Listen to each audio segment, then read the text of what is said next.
چند دنوں کے بعد یہ بچہ خود سخت بیمار ہو گیا۔ ابو طلحہ کہیں گئے ہوئے تھے، واپسی آئے شام کے قریب۔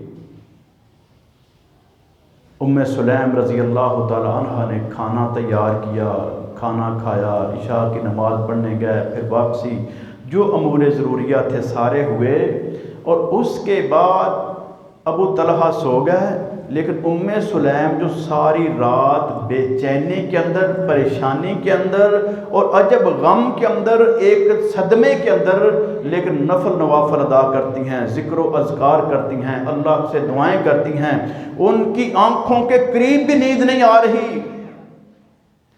تہجد کے وقت پھر اپنے خاوند ابو طلحہ کو بیدار کیا کہ اللہ آسمان دنیا پہ آ چکا ہے، اٹھو اور اپنے رب کی عبادت کرو۔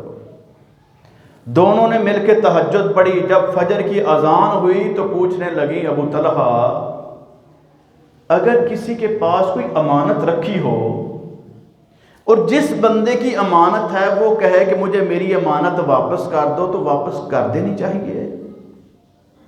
ابو طلحہ کہتے ہیں کیوں نہیں کرنی چاہیے؟ جب امانت کسی کی ہے اور وہ واپس ڈیمانڈ کرے تو دینا چاہیے۔ سیدہ ام سلیم فرماتی ہیں کہ جو اللہ نے ہمیں بیٹا دیا تھا ابو عمیر، وہ شام کو فوت ہو چکا تھا۔ ابو طلحہ حیران ہوئے کہ شام کا فوت ہو گیا اور میں جب آیا مجھے بتایا کیوں نہیں؟ اب کوئی خاتون ذرا تصور کرے کہ جس کا بیٹا فوت ہو چکا ہو، کیا ایسے صبر ممکن ہے؟ یہ ایمان کی انتہا ہے کہ اس رب نے عطا کیا ہے، وہ رب کسی پر ظلم نہیں کرتا، جبر نہیں کرتا، اس رب نے جو کیا ہے درست کیا ہے، اس کی رضا پہ ہم راضی ہیں۔ لفظی طور پہ ہر کوئی کہتا ہے جی رب کی رضا پہ راضی، لیکن کردار کے ساتھ یہ سیدہ ام سلیم نے پیش کیا کہ رضا کس کو کہتے ہیں۔ ابو طلحہ رضی اللہ تعالیٰ جا کے فجر کی نماز پیارے پیغمبر علیہ السلام کے پیچھے پڑھتے ہیں۔ سلام پھرنے کے بعد پیغمبر رحمت علیہ السلام کی خدمت اقدس پہ پیش ہو کے ماجرا سنایا کہ عجب معاملہ ہو گیا، یہ بیٹا فوت ہو گیا اور بیوی نے بتایا ہی نہیں ہے۔ نبی رحمت علیہ السلام نے اللہ سے دعا کی کہ یا اللہ ان کی یہ جو آج کی رات گزری ہے نا، اس میں خاص برکتیں اور رحمتیں عطا کر دے۔ اتنا صبر اس اللہ کی بندی نے کر لیا اور اپنے خاوند کی رضا کے لیے، اس کو مطمئن رکھنے کے لیے، اس کی ضروریات کی تکمیل کے لیے اتنا حوصلہ۔ کچھ عرصے کے بعد پھر ان کو اللہ نے بیٹا دیا۔ ام سلیم کہتی ہیں کہ اس کو اٹھاؤ اور پیغمبر رحمت علیہ السلام کی خدمت اقدس میں لے جاؤ۔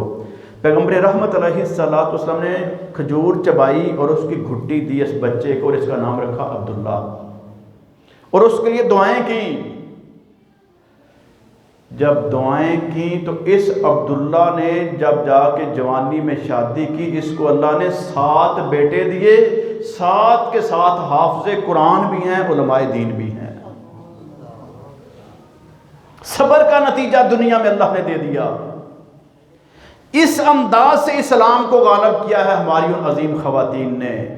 اپنے گھر کے اندر ایسا کمال کا ایمان پیش کیا، ایسا شاندار صبر کا مظاہرہ کیا، ایسی کمال کی گھر کی حفاظت کی، ایسے کمال سے رب کی عبادت کی، ہر چیز بے مثال تھی۔ اس لیے پھر اللہ رب العالمین نے دنیا کے اندر ان کو کامیاب و کامران کر دیا۔